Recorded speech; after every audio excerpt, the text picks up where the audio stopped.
Tamil matrimony ஆடி offer இப்ப membership எடுங்க, ஆடில ஃப்ரீயா யூஸ் பண்ணுங்க. தனிப்பட்ட இடங்கள்ல வச்சு கைது செய்யறப்ப அது உங்ககிட்ட கேட்கணும்னு அவசியம் இல்லை.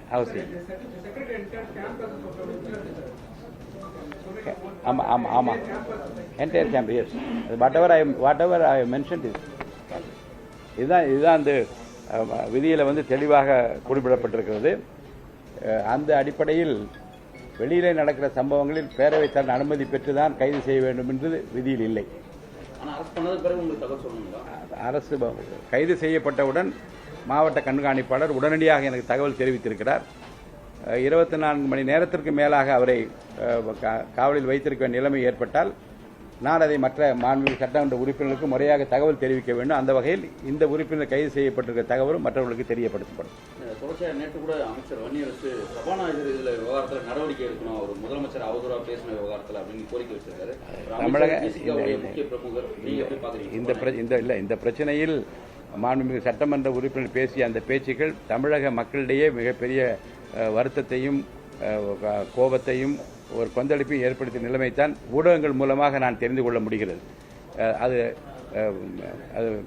நியாய உணர்வுள்ள யாரும் இது சரி என்று சொல்ல மாட்டார்கள். இருந்தாலும் பேரவைத் தலைவரை பொறுத்தவரைக்கும் என் கவனத்திற்கு இந்த பிரச்சனை கொண்டு வரப்படுமானால் என்ன நடவடிக்கை எடுக்கலாம், எந்த காலகட்டத்தில் எடுக்கலாம் என்பதை பற்றி நான் நிச்சயமாக முடிவெடுப்பேன். அப்படி விதிகள் இடம் இருக்குங்களா? நீங்க நடவடிக்கை இந்த மாதிரி பொதுவெளியில பேசுறது அது உங்களோட அக்கௌண்டபிலிட்டிக்குள்ள வருமா?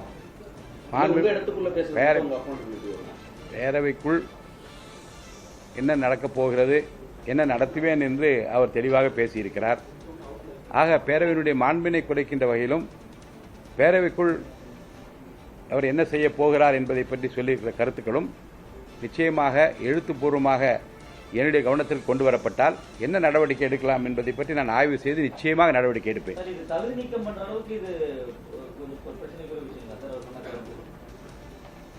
என்ன நடவடிக்கை என்பதை பற்றிய முடிவு நான் சொல்ல இயலாது. என்னிடம் அது பற்றி புகார் வர வேண்டும். என்னிடம் புகார் எழுத்துப்பூர்வமாக சமர்ப்பிக்கப்பட்டால் அதை முறையாக சட்ட விதிகளுக்கு உட்பட்டு சபை விதிகளுக்கு உட்பட்டு ஆய்வு செய்து நிச்சயமாக நடவடிக்கை எடுப்பேன். அந்த புகார் பொதுமக்கள் தான் கொடுக்கணுமா, ஒரு எம்எல்ஏ கொடுக்கணுமா, அமைச்சர் தான் கொடுக்கணுமா, யாருக்கு கொடுத்தா ஏற்றுப்பீங்க? இதனால் பாதிக்கப்பட்டிருக்கிற மாண்புமிகு சட்டமன்ற உறுப்பினர் யாரேனும் கொடுத்தாலும் கூட நடவடிக்கை எடுக்கலாம். நான்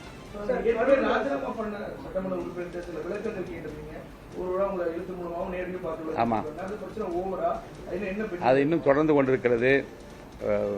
எழுத்துப்பூர்வமாக 4 உறுப்பினரிடமிருந்து பதில் பெறப்பட்டு அது மனு அளித்திருக்கிற புகார் அளித்திருக்கிற மாண்புமிகு சட்டமன்ற உறுப்பினர் எடப்பாடி பழனிசாமி அவர்களுக்கு அனுப்பப்பட்டிருக்கிறது. அவரிடமிருந்து பதில் கடிதம் எதிர்பார்த்துக் கொண்டிருக்கிறோம். இந்த விசாரணைகள் தொடர்ந்து கொண்டிருக்கிறது.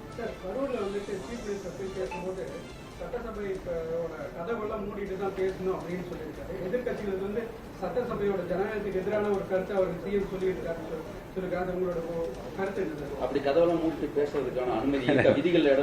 அதாவது நீங்க வந்து ஒவ்வொரு வரைக்கும் ஒவ்வொரு வார்த்தைக்கும் வந்து ஒருவருடைய பேச்சு வந்து விளக்கம் கேட்கக்கூடாது. என்னன்னா வெளியேறாமல், அதாவது ஒரு கருத்தை சொல்லிவிட்டு அதற்கு பதில் கிடைக்கும் வரை காத்திராமல் சட்டமன்ற உறுப்பினர்கள் மாண்பு உறுப்பினர்கள் வெளியேறுவது பொதுவாக யாரும் ஏற்றுக்கொள்ள முடியாத ஒன்று. அந்த வகையில் மாண்பு உறுப்பினர்கள் இருந்து பதில் சொல்வதை கேட்க வேண்டும் என்று அதைத்தான் வலியுறுத்துகிறார் என்றுதான் எடுத்துக்கொள்ள வேண்டுமே தவிர லிட்டரலா கதவை பூட்ட சொல்றார் என்ற அர்த்தத்தில் எடுத்துக்கொள்ளக்கூடாது. மாண்பு உறுப்பினர்கள் பதில் சொல்லுகிற போது குற்றச்சாட்டு சொன்னவர்கள், குறை கூறியவர்கள், அவர்கள் நிறைவாக பதில் சொல்லப்படுகிற போது அந்த பதிலையும் கேட்க வேண்டும் என்கிற ஆர்வத்தில் தான் பேசியிருப்பதாக எடுத்துக்கொள்ள வேண்டுமே தவிர அது லிட்டரலாக கதவை பூட்டிவிட வேண்டும். அவர் சொல்லுகிற அர்த்தம் என்ன அர்த்தம் என்றால் இருந்து உட்கார்ந்து பதிலை கேளுங்கள் என்றுதான் எடுத்துக்கொள்ள வேண்டும். சட்டப்பேரவைக்குள்ள இருக்கக்கூடிய சட்டமன்ற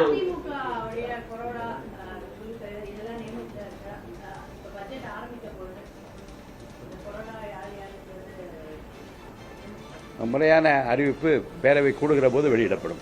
சட்டமன்றத்துக்குள்ள இருக்கக்கூடிய சட்டமன்ற உறுப்பினர்கள் இந்த செய்திகள் காட்டுவது இதெல்லாம் விதிகளுக்கு முன்னாள் பேரவையிலே சொல்லியிருக்கேன். அந்த மாதிரி முதலமைச்சர் உங்கள்கிட்ட அனுமதி கேட்டு செய்கை செய்தது வந்து ஆமா, தவறு தவறு. அப்படின்னு சொல்லப்படுது. அது இல்லை அதில் எந்த தவறும் இல்லை, அது விதிகளுக்கு உட்பட்டு தான் அது நடந்திருக்கிறது. இதே மாதிரி எதிர்க்கட்சி சட்டமன்ற உறுப்பினர்களும் உங்ககிட்ட அனுமதி கேட்டு அவங்களும் இந்த மாதிரி செய்கை செய்ய கேட்டாங்கன்னா அனுமதிக்க அது முடியும். என்ன செய்கை செய்ய போகிறார் என்பது எனக்கு தெரிஞ்சிருந்தால் அனுமதி அளிப்பதா அளிக்கக்கூடாது என்று நான் முடிவெடுப்பேன். முதலமைச்சர் முன்னாடி உங்ககிட்ட சொல்லியிருந்தாங்க ஐயா இந்த மாதிரி பண்ண போறாங்க. அவருக்கு கை அசைவை பார்த்து நான் என்ன செய்ய போகிறேன் என்பதை நான் புரிந்து கொண்டு அதுக்கு நான் அனுமதி அளித்தேன்.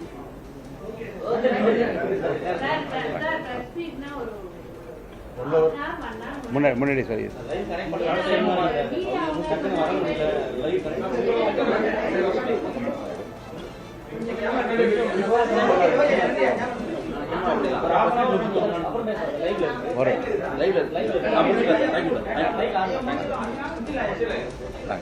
அவ்வளோதான் முடிஞ்சு.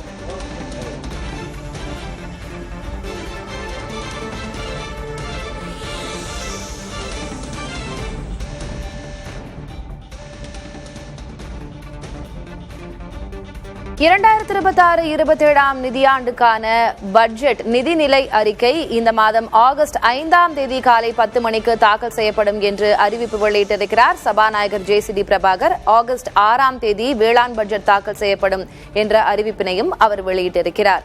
மேலும் திமுக MLA மார்க்கண்டேயன் கைது தொடர்பாகவும் அவர் விளக்கம் அளித்திருக்கிறார். தமிழ் மேட்ரிமோனி ஆடி ஆஃபர். இப்ப மெம்பர்ஷிப் எடுங்க, ஆடில ஃப்ரீயா யூஸ் பண்ணுங்க.